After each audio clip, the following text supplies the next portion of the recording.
I always thought you were a good daughter-in-law. I don't want to see your face here anymore. Leave this house, my mother-in-law spat out. Yes, just like a parasite. Get lost, added my sister-in-law with disdain. Despite my devoted care for my mother-in-law after my husband's passing, harsh words continued to be hurled my way. The insults, even directed at my late husband who had lovingly tended to his mother until his final moments, became unbearable. Very well, I'll go, just as you wish, I replied quietly. They celebrated their perceived victory, but a few months later, my mother-in-law returned in tears. Their fortunes had taken a turn for the worse, far worse than I had ever imagined. My name is Stella, aged 32, and I work as a buyer for luxury brands. I first met my husband Bill through a mutual friend. Bill's kind and gentle nature made him my ideal partner, and I was overjoyed when he proposed. As the eldest son, Bill's parents were self-sufficient, which allowed us to maintain a healthy distance. I never had any issues with my in-laws even after we got married. The dynamic between my reliable father-in-law and easygoing mother-in-law felt perfectly balanced, at least from my perspective. From Bill's perspective, his mother's relaxed attitude towards money raised concerns about her future once she would be alone. However, as long as his father remained healthy, it wasn't a pressing issue. In addition to us, Bill had an older sister, Claire, who was divorced and living independently. I assumed she would take responsibility for our parents-in-law given her single status. But Bill didn't seem to have much faith in Claire. I'm a bit apprehensive about entrusting financial matters to Claire, he confided. Why so? Well, Claire has had her fair share of challenges in the past. Looking back, Bill's reservations proved valid. Yet, at the time, I didn't give much thought to Claire's history. Our tranquil married life continued for a few years until my father-in-law's chronic illness took a turn for the worse and he passed away. My mother-in-law, who had relied heavily on him, was devastated. Stay strong, mother-in-law, I comforted her, but how can I manage on my own when he always took care of everything around the house? Just as Bill had feared, I too worried about how my mother-in-law would cope alone. If I felt that way, I could only imagine Bill's concerns. One evening, Bill approached me. Stella, could we move in together with my mom? The proposal was sudden, but not entirely unexpected. What concerned me was Claire. Wouldn't it be better if Claire moved in with her? I suggested. I want to take care of my mom in place of Dad. Mom's particularly clueless about money, so I plan to manage her bank account too. So you can't delegate that to Claire? I asked. That's not an option, Bill said, unusually firm. It's the money Dad left for her. I'll manage it properly so Mom doesn't have to struggle. Though he seemed guilty about asking me to live together, Bill was unwavering when it came to managing his father's inheritance and bank account for his mother. All right, living with your mother sounds fine. Besides, I worry about leaving her alone, given how she is. Thank you, Stella. And so, we moved into my mother-in-law's house. My mother-in-law had always relied entirely on her husband for everything from managing the bank account and paying utility bills to handling credit card payments. She knew nothing about these responsibilities. Bill managed her finances separately from ours and started giving her a monthly allowance for living expenses.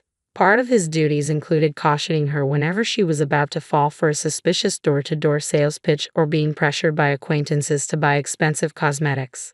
Without his interventions, his carefree mother would readily hand over money at the slightest encouragement. She shared the household chores with me, understanding that I was a working woman. Our life together was progressing smoothly.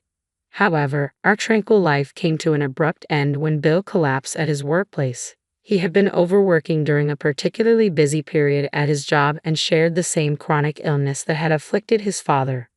As a result, he was hospitalized.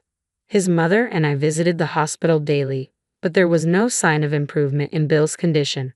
Stella, I have a favor to ask of you for after I'm gone. Don't talk like that. You'll recover and be discharged, and we'll all live together again.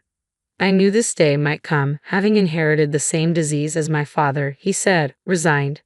I want you to listen to my request. It's about my mother. With tears streaming down my face, I listened to my husband's final wish.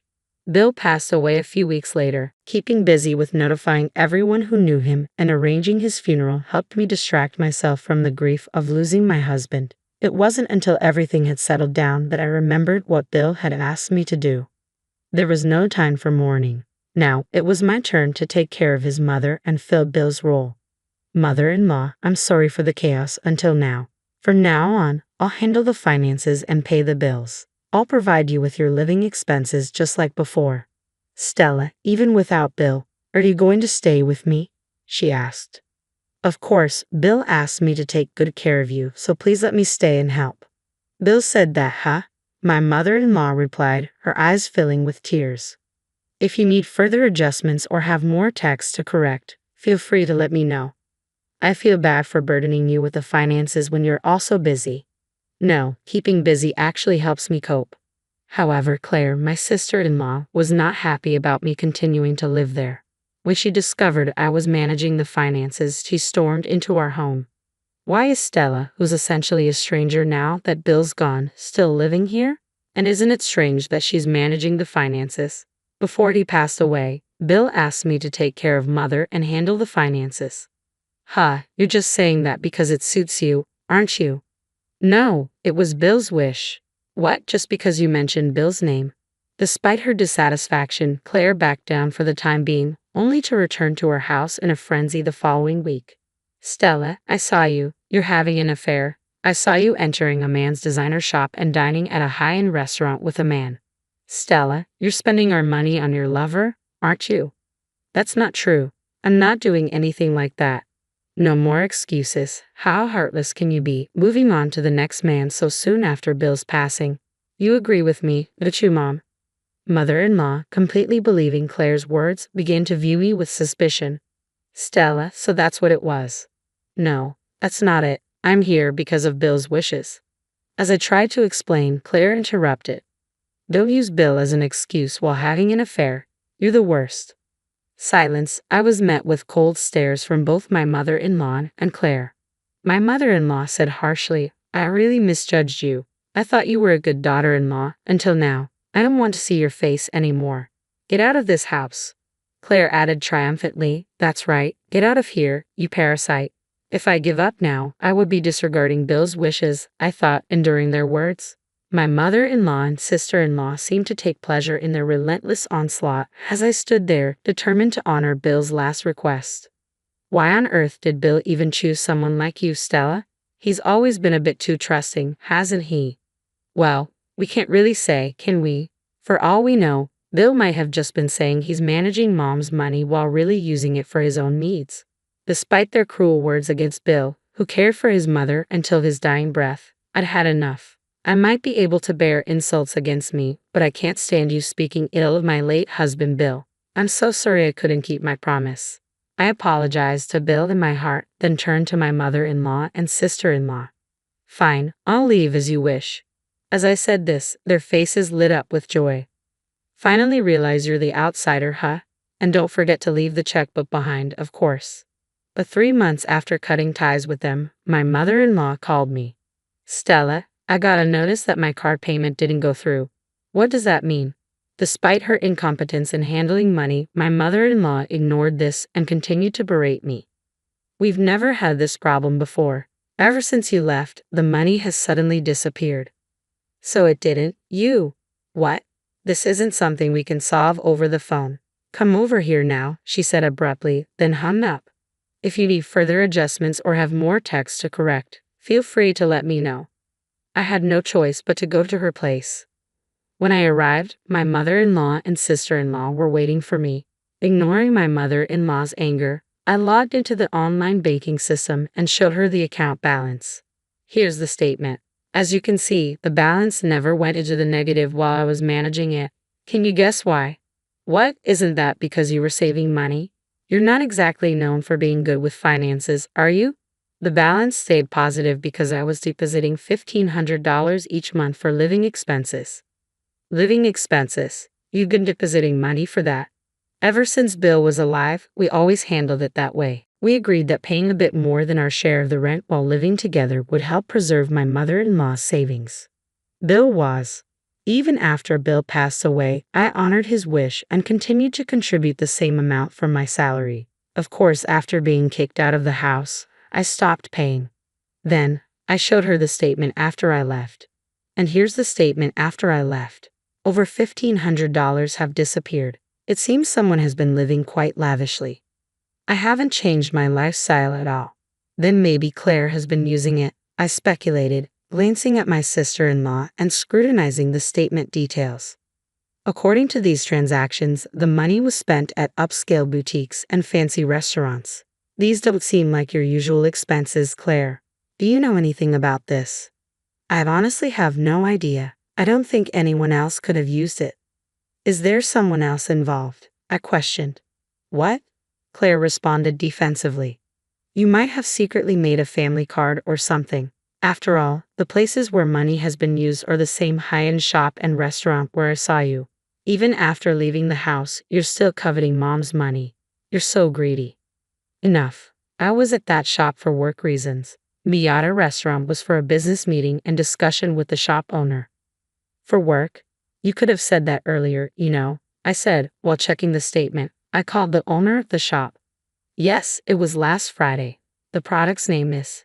As I spoke firmly, Claire stared at me in astonishment. Yes, please attach it to an email. That would be helpful. Oh, I see. Thank you for the information. After hanging up the phone and checking the email, I showed my mother-in-law and sister-in-law the video attached to the email I received. The footage clearly showed my sister-in-law, Claire, purchasing designer goods. What? What is this? Claire's face turned pale as she stared at the screen in disbelief. I contacted the store owner and had him send me a snapshot from the security camera footage of the day of the transaction. There's no doubt it's you, Claire. Do you have anything to say for yourself? Claire remained silent, unable to defend herself. Oh, and by the way, the owner informed me that shortly after the purchases, identical items appeared at nearby pawn shops. The dates coincide with your car transactions, don't they? Well, Claire's flustered demeanor spoke volumes about the truth of the situation.